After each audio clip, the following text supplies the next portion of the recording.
Hello F1 fans! Welcome back to the F1 Masters podcast brought to you by AUBG Daily. As usual, you're with me, David and Harry, and today we'll discuss the events during the Miami Grand Prix from the last weekend. Let's start with the practice session. I think that was the least interesting thing throughout the whole weekend. Max Verstappen first, Oscar Piastri second, Carlos Sainz third. Nothing really interesting, and we can move to the sprint qualifying. Yeah, the sprint qualifying was on Friday. Was it on Friday? It was on Friday, yeah.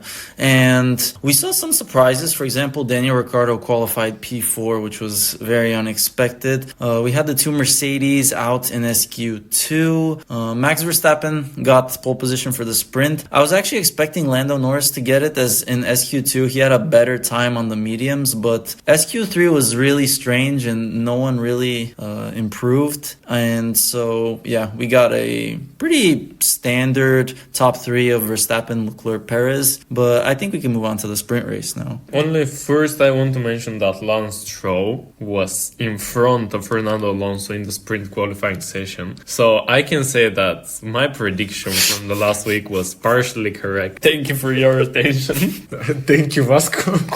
We can move on to the sprint race. And the start of the race was quite dramatic, as we had a crash between Alonso, Stroll, Norris and Hamilton in turn 1. And the one who suffered the most was Norris, who was out of the race. Yeah, quick question for you guys. Do you think anyone was at fault for that incident? And if so, who was most to blame? So I saw that the contact between Alonso and Stroll was before Hamilton came into turn 1, so I cannot blame Hamilton. But the others, I'm not sure. Maybe it was a racing incident. It was a complicated situation, so I don't think that in these types of situations there is always a correct point of view, and I think every team and every driver that was part of this incident would want, of course, something to be done against the other driver, against the other team. But at the end of the day, the decision is taken. Nobody can overturn it. So I think the teams and the pilots should focus and move on from that decision. Okay. And we also saw Kevin Magnussen's incredible battle with Lewis Hamilton. A lot of aggressive defending from K-Mag, and he got a bunch of penalties. And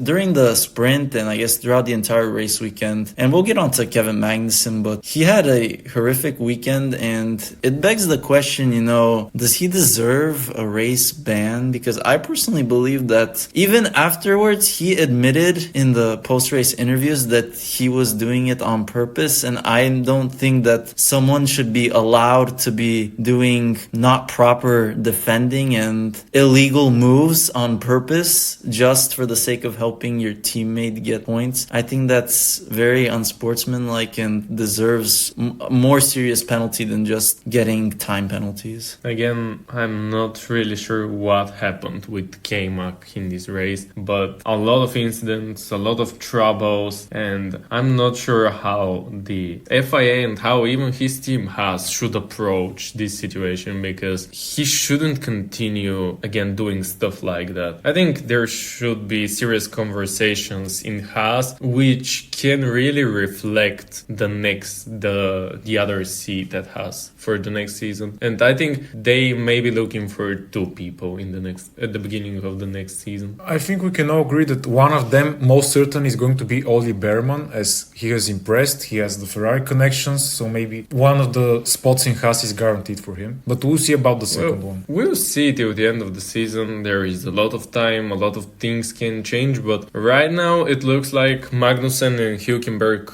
this will be their last season in Haas. Yes, and Magnussen wasn't the only one who got penalties, as Hamilton was penalized for spinning in the pit lane, which was quite bizarre. He hadn't turned his pit limiter on somehow. And a highlight from the sprint race was Daniel Ricciardo's P4, as he managed to hold Carlos Sainz for the whole race, which was impressive. Yeah, I think we can move on to qualifying for the main race now. And speaking of Daniel Ricciardo, complete opposite result, qualifying down in P18, and because of a grid penalty, was at the back of the grid. We also saw Fernando Alonso, one of his worst qualifyings I've seen in a long time. P15 on the grid. Nico Hülkenberg got Q3, and the two Mercedes 7th and 8th, which is, I guess, a decent performance for them considering their standards this year. But we also saw, even though Max Verstappen took pole position, a Ferrari 2-3, which was optimistic for them. And we saw the McLarens 5th and 6th, which kind of did not really represent the true potential of their pace, which we saw in the race. Moving on to the race, the podium finishers were Lando Norris, Max Verstappen and Charles Leclerc, and the only DNF was Logan Sargent. Let's discuss turn 1 now. Well, we can start with Sergio Perez coming very, very close to being immediately removed from the second Red Bull seat, and it was super chaotic. Oscar Piastri got a good start, but it was chaotic, and I really like this type of starts, because when F1 is chaotic and when the drivers are not as cautious as we have discussed so many times, I think there are so many interesting things that can happen from this. And although it can be dangerous, I think pilots need to try to be more ambitious. Well, maybe ambitious. Yeah, but in the first turn, you can gain so many positions. You can change your entire race. Why you decide to be secure and know that your car doesn't have the potential, but yeah, just for the sake of... And it's not even for the sake of the safety. I think they just don't want these battles, most of the drivers. I think they're maybe scared of the pressure of what would happen if they actually crash, and they take that into account. Sergio Perez, I would say that I was very surprised when he just sent it down the inside of turn 1, down the inside of pretty much both Ferraris, almost doing like a Bottas from Hungary, but he did not collect anyone, which was good to see. Oscar Piastri, he had a great start, and he got up to second. I was really impressed with Oscar to start the race. It looked like he had a lot of pace, and after he got past Leclerc, he was keeping the same distance to Max at about 2.7 to 3 seconds the entire first stint, which was really impressive to see from him. And moving further down the order, though, we saw the battle between Mercedes and Haas once again, which, who would have thought like 3 years ago this would be a regular occurrence. But we saw Lewis Hamilton actually making some decent moves, and with a different strategy starting on the hards, it actually kind of worked out for him in the end. I would say it was one of Mercedes' better performances. What do you guys think? I agree, unfortunately, as the season so far has been mediocre for Mercedes, so unfortunately this is one of the better performances. Well, I can say that, yeah, people think that this was one of the better performances of Mercedes for this year, but as we spoke before we started recording, Mercedes have dropped their expectations really low right now. And if 2 years ago or even a year ago, if I told a Mercedes fan, oh yeah, 6th and 8th in the race, and that was one of the better weekends, everybody would be like, wait, are you crazy? What is happening with Mercedes? So I think that this season, from the beginning, it's over for Mercedes, and I want to see how they will bounce back. And also, I wanted to mention Aston Martin and Fernando Alonso with 2 points, and even though his qualifying pace was not the best, I think Fernando still really good performance. And about Lance Stroll, every week there are these same conversations about Lance Stroll. People are like, oh yeah, we don't see why Lance Stroll is in the sport, why he keeps competing. And every week, although I have spoken for him because I think he's not that bad of a driver, but he constantly proves me wrong, in my opinion. Lance Stroll he's really just an underwhelming driver because he has potential. We've seen like flashes of him score podiums, pole position. He does have pace in him every once in a while, but he's so inconsistent with it, and his racecraft in general is pretty weak. And you could tell, like, during this race, he started 11th, finished 17th. Fernando Alonso started 15th and he finished 9th. I mean, the levels. I mean, I guess I get that Fernando Alonso is your teammate, but you've been driving at this team for, I don't even know, 4 years? Yeah, 4 years. And even 5? 5? Wait, I'm not sure. He's been driving for them even when they were racing point. It was such a long time, and Lance Stroll, he just seems like he's at the same level. I mean, we've talked about it before, but it is obviously a time for change for Aston Martin, but until his dad no longer has any shares in the company, I don't think that he will ever lose his seat. Oscar Piastri and Carlos Sainz went into the pit stops, and right after they did that, the Sargent and Magnussen incident happened.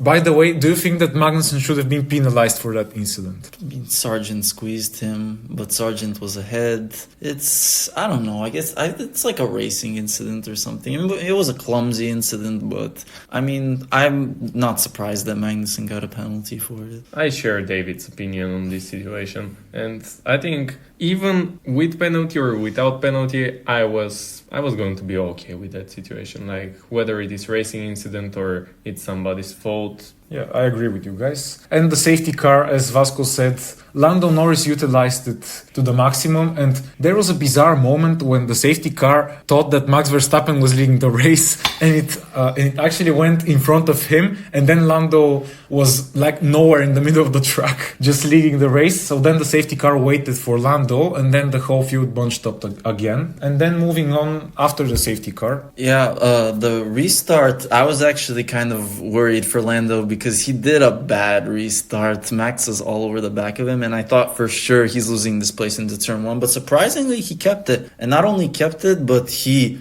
extended the gap and finished 7 seconds ahead of Max Verstappen. Just amazing pace. He even had that pace before the safety car. Max put on new tires and he was losing time to Lando. And it was really impressive, and Lando absolutely deserved the win. He showed throughout the entire race the pace that he had. And it wasn't just an interesting story in terms of the race win, but we had an interesting battle between Oscar Piastri and Carlos Sainz, for which Carlos Sainz in the end got a penalty, which I think is unjustified considering how far ahead his car was at the moment they collided. Like, Piastri's front wing hit the rear tire of Sainz. I don't understand how's that a penalty. I mean, it's like Piastri turns into him anyways. But Oscar didn't get a penalty when he shoved Sainz off the track. I mean, to me, it's either no one gets a penalty or both drivers gets a penalty, because it's clear that the FIA, oh no, Oscar Piastri got front wing damage and had to pit. His race is ruined. Sainz deserves a penalty. I mean, this is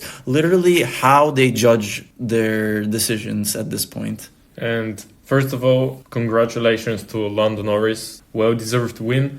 This weekend, I think, showed us something very important for the future of F1, and that is the inconsistent decision-making process. And when they have to give penalties or when they have to decide on very important situations, every season it is the same old situation, and this continues, and I think that fans are fed up. Teams and pilots are fed up too. So I think there should be like serious meetings and decisions made in the FIA, because I don't think that should continue, and all these problems with seconds deducted, with points, problems, everything just doesn't make sense at one point. Absolutely. And just looking at this specific incident, I mean, during the race, we saw incident between Piastri and Sainz noted. Then it was under investigation. And then there was no further action. And then they investigated it after the race and gave Sainz a penalty, which was just bizarre. I mean, the FIA, we know that the FIA have been bad just in general, but this race in particular, they were extremely baffling, and their decision-making process, like Vasco said, is just... There needs to be some kind of change in the regulations or philosophy in the way they approach these situations, I think. Yeah, right now it seems completely random at points. It's like, yeah, it is up to the perception on these situations of this person or this person, but at the end of the day, we receive like different decisions in 2 different races about same situations, which they shouldn't allow it. I think we can move to our highlight of the weekend, and the 3 of us, I think we can agree that Lando Norris's maiden win was amazing, one of the coolest moments in the past few years for F1, and that was really interesting race, and about the character, about the way Lando Norris behaves since he joined F1, I think there is nobody else who deserves this first win more than him. Yeah. I think that, the F1 community really united in terms of this win, and it's one of the most special moments we've seen in the last few years. And what could we say about McLaren, considering where they were when Lando joined the team to where they are now? Just the progression has been incredible to see, and considering their pace, what could we say about the team as a whole moving forward this season? Because they have the momentum on their side, and they've won a race on pace. This is round 6 of the season. You got another 17 races to go or 18 races to go. I mean, they have a lot of time to, maybe win another race. Maybe they could challenge Ferrari for second in the championship. What do you guys think is McLaren's potential for the rest of the season? Yeah, if they keep developing their car, maybe they even have a chance for P2 in the constructors if they match and even outperform Ferrari in terms of pace. I don't think all the fans and media should put too much pressure on McLaren right now after this win, but I think that can be a great stepping stone for further development in this team, because we see it. I can personally tell that I see that special spark of amazing pilots in both Oscar and Lando, and I think the environment is this is the right environment right now happening in McLaren. And I think with these small steps, for example, their first win with Daniel Ricciardo and right now with Lando Norris winning, I think these small steps can result in something great. And even if it is not this season or the next season, I think good things are waiting for McLaren as long as they continue the well-developed program that they're using right now. And moving to the surprise and disappointment of the weekend, my surprise is Daniel Ricciardo's sprint, as I didn't expect to see prime Danny Ric back. He was just really impressive. He held Carlos Sainz for the whole race, and with an RB it was even more impressive. But then going to qualifying and the race, he disappointed me once again. P18 in qualifying, awful performance. Yuki Tsunoda was on a whole different level, and then in the race Tsunoda was P7 and Ricciardo was in the middle of nowhere. So he both impressed and disappointed this weekend. I also want to praise Yuki Tsunoda for first at the sprint 8th place and 1 point, which for RB I think 1 point is more than enough. Also, we saw him getting through Q3, and after that, during the race, he ended up 7th, gaining 6 points. So I think very well-rounded weekend for Yuki Tsunoda, and he continues these steady and great performances that we saw from him during last year. And right now, I think he can continue and even improve throughout the whole season. And as disappointment, although Sergio Perez was 4th, and we cannot say that this is the worst performance or the worst weekend for him. I think it is another unsteady performance, and every week we can see like one great race from Checo, and after that the next 2 or 3 weekends he's nowhere to be found, and again he just continues to, I think he's not effective enough right now, and I want to see what is going to happen till the end of the season, because Sergio Perez, he's not the driver that RB needs right now. My surprise is actually Alpine scoring their first point of the season with Esteban Ocon, and it's clear the development they've managed with that car. They lost a lot of weight, and they've actually reached the minimum weight, which is huge progress for them considering the start to the season they had. And their pace showed. Ocon 10th, Gasly 12th. They're moving up the order, and I think with further development they could both start to be regular contenders for points. And my disappointment, Kevin Magnussen, I'll just say I think he deserves a race ban for the way he was driving. Intentionally getting penalties is just not what Formula One should be about, and I think that, serious sanctions need to be done about him. But I also want to mention Carlos Sainz. Actually, quite disappointing weekend for him. Probably his worst of the season so far. You know, in the sprint, he couldn't get past Daniel Ricciardo. And I'm sorry, but you're in a Ferrari. You have to get that move done. Even though he was all over the back of him, he couldn't get it done. And then, you know, in the race, incidents with Piastri and just really not on the pace of Leclerc all weekend. So I think this was a bit of just not the best weekend for Carlos Sainz. So I hope to see better from him. And let's see what our predictions for this race were. Every one of us had one prediction correct. My two predictions, Alpine in the points. This was a bold one, but it actually worked. And the other one, I was a few tenths from being right. As I said, Mercedes in the top 5, and Lewis Hamilton was 6th. He was super close, but he didn't manage to. So I'll have to enjoy my one right prediction.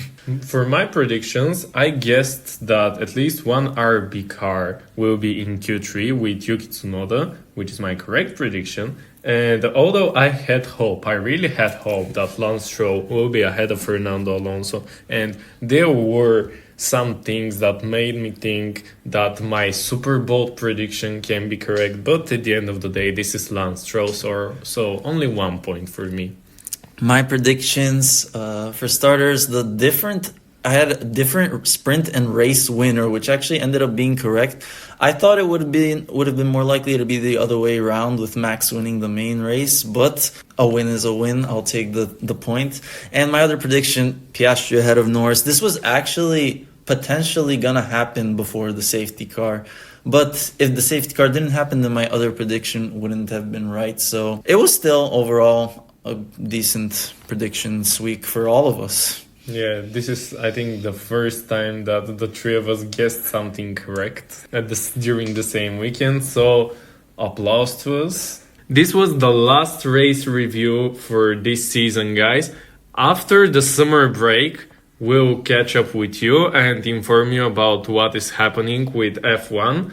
And this is all for today from us. We're looking forward to the next episode. Till then, like, subscribe and follow us in AUBG Daily on Instagram and Facebook, and stay tuned for more of our content. Thank you, and remember, if you no longer go for a gap that exists, you're no longer a racing driver.